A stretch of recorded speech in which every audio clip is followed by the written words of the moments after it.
Hello everyone, my name is Carolyn Dawson and I'm the Clemson Extension Forestry and Wildlife Agent for the Upstate. Today I'm here with Miss Carolyn Brown. She is the owner of a 700-acre property in the upstate of South Carolina bordering Greenville and Pickens County.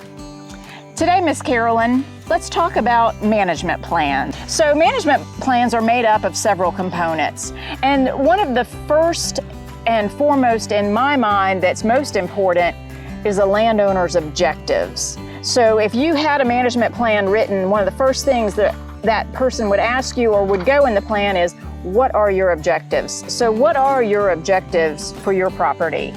The objectives had to do a lot with passing things on to the next generation, maintaining what we think the property should look like, maintaining its beauty, and definitely we're very interested in turning a profit, right? Making some good timber. Then we have a lot of wildlife, and we can plant things and do things that support the wildlife. Then, of course, we plan to enjoy it. Right. We want to walk in it. We want to let people hunt in it, and mainly enjoy it. Right. Well, good. All right. And so one of the next components of the management plan are maps. And obviously, with 700 acres, a map helps you out greatly in that plan, showing you where roads on the property are, where streams and creeks are. It could show you mountainous terrain or low-lying areas, planted areas versus natural areas, and areas maybe perhaps managed for wildlife. Right. All right. And then another main component is the property description and boundaries, which is extremely important when you get up here in remote areas such as your property. It's extremely, or you start logging, it's very important to know your boundaries. They have to be flagged. They had to be flagged and marked. Right. Another component of management plans is the resource inventory, which could be done by a professional, letting you know what tree species you have on your property, their sizes, diameters, and acreages. Right. You know, is it all planted? Is it natural? Do you have planted ash as you do, which is interesting. Another component are management recommendations.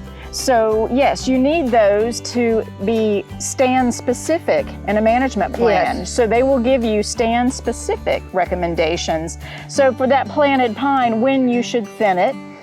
In your case, your planted ash, you had a health insect problem in that. So now you're having to adjust your plans for that. So you needed management recommendations, which you're following through on. Right. And finally, in the last component of a management plan is that timeline, which is critical. So you could have planted pines, and if you don't follow up on when they should be thinned, then really kind of your management plan is for naught. That's right. So you really need to follow that management plan in order to maintain your objectives and keep your forest healthy. Well, and your forester can be a lot of help to you. So Carolyn, so you did finally get a management plan, and there's several ways that you can come about getting a management plan. You could write your own. There's state agencies in South Carolina that with a phone call could come out and write a management plan for free for you, or you could hire a consulting forester or a professional to write it. So when you decided to get a management plan, which path did you take? After our county forester helped us get all of the winter damaged trees out, we asked him to walk the property and to then give us what he thought were things that we could do.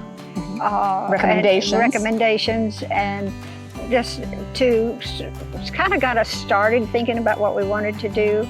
And then after a few more years, we began to really think seriously about planting a lot of trees, turning the whole farm into a tree farm.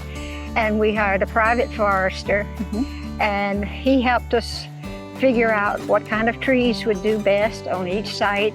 And he helped us arrange planting, and that gave us something really just specific to put down in our management plan. This is going here, and what we have to do, what kind of spray schedules, whatever.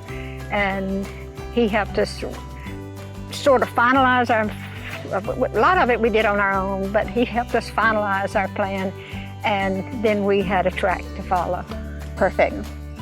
Well, Miss Carolyn, we appreciate you letting us come out today and chat with you about your property and your management plan. We wish you all the best. Thank you. Thank you. We're very happy to have you here. Thank you very much.